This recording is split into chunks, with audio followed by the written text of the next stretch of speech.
Welcome to नूर बच्चा cartoon. Areeba ने यतीम खाने से निकलते हुए वो फाइल दोबारा याद की। बच्चा नंबर 147 की एक तस्वीर थी, मगर चेहरा धुंधला था। वो सैयदी अस्पताल गई जहां 2001 में एक नौमौलूद बच्चा छोड़ा गया था।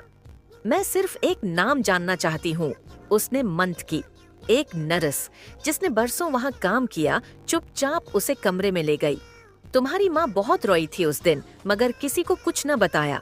अरीबा चौंकी। आपने उसे देखा था? नर्स ने सर हिलाया।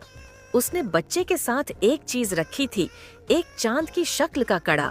हमने वो यतीम खाने के हवाले कर दिया था। अब अरीबा के जहन में सवाल गूंजा, क्या बच्चा नंबर 146 के पास वो कड़ा आज भी है?